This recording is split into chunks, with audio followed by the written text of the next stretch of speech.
அஸ்தினாபுரம் அரண்மனை மாடத்தில் இருந்து அஸ்தினாபுரம் நகரை சுற்றி பார்த்து கொண்டிருந்தாள் திரௌபதி. ஒரு சில ஆண்கள் மட்டுமே காணப்பட்டனர்.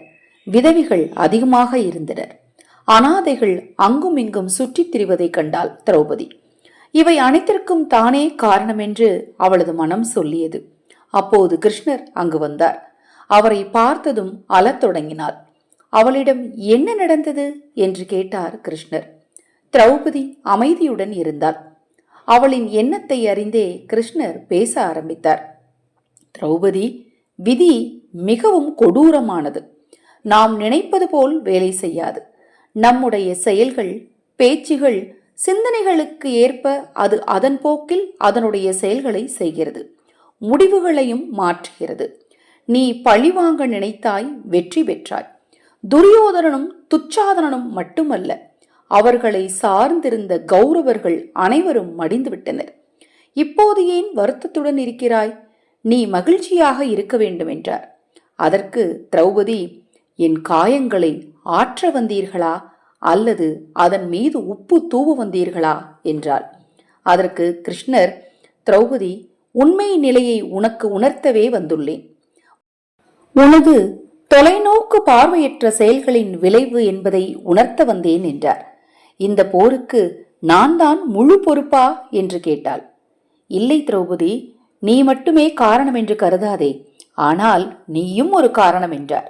உன் செயல்களில் நீ கொஞ்சம் தொலைநோக்கு பார்வையை கொண்டிருந்தால் நீ இவ்வளவு துன்பங்களை அனுபவித்திருக்க மாட்டாய். நான் என்ன செய்திருக்க முடியும் கிருஷ்ணா என்று கேட்டாள் திரௌபதி. நீ நிறைய செய்திருக்க முடியும். உனது சுயம்வரம் நடந்தபோது கர்ணனை அவமானப்படுத்தாமல் போட்டியில் கலந்து கொள்ள அவருக்கு வாய்ப்பளித்திருந்தால் ஒருவேளை முடிவு வேறு ஏதாவதாக இருந்திருக்கக்கூடும். அதற்கு பிறகு குந்தி உன்னை 5 கணவர்களுக்கு மனைவியாக்கும்படி கட்டளையிட்டதை அப்போது நீ ஏற்றுக்கொள்ளாமல் இருந்தாலும் முடிவு வேறு விதமாக இருந்திருக்கும். அதற்கு பிறகு உன் அரண்மனையில் பார்வையற்றவரின் மகன்கள் குருடர்கள் என்று துரியோதனனை அவமானப்படுத்தினாய். அவ்வாறு நீ சொல்லாதிருந்திருந்தால் நீ மானபங்கப்படுத்திருக்கப்பட மாட்டாய். அப்போதும் ஒருவேளை சூழ்நிலைகள் வேறு விதமாக நடந்திருக்கும். நம் வார்த்தைகள் கூட பல நேரங்களில் பல விளைவுகளுக்கு காரணமாகிவிடும் திரௌபதி. பேசுவதற்கு முன் ஒவ்வொரு விஷயத்தையும் யோசித்து சிந்தித்து யாருடைய மனமும் காயம் அடைந்து விடுகிறதா என்று பார்த்து பேசுதல் வேண்டும். இல்லையெனில் அதன் தீய விளைவுகள் உன்னை மட்டுமல்ல, உனது சுற்றுப்புறத்தையும் மகிழ்ச்சியற்றதாக ஆக்கிவிடும் என்றார். திரௌபதியின் மனம் தனது தவறை சிந்தித்தது. சிறிது ஆறுதல் அடைந்து அமைதியானாள். மனிதனின் பற்களில் விஷமில்லை, ஆனால் பேசும் வார்த்தைகளில் விஷம் கக்கும் ஒரே விலங்கு இவ்வுலகில் மனிதன் மட்டுமே. எனவே வார்த்தைகளை அறத்துடன் பயன்படுத்த வேண்டும். யாருடைய மனதையும் புண்படுத்தாதபடி சிந்தித்து பேச வேண்டும்.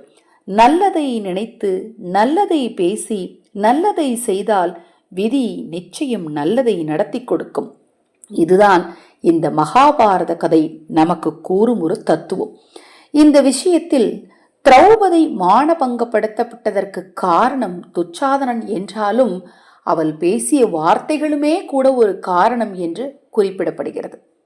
இதுபோன்ற எண்ணற்ற ஆன்மீக புராண கதைகளை தெரிந்து கொள்ள நமது சேனலை சப்ஸ்கிரைப் பண்ணிக்கோங்க.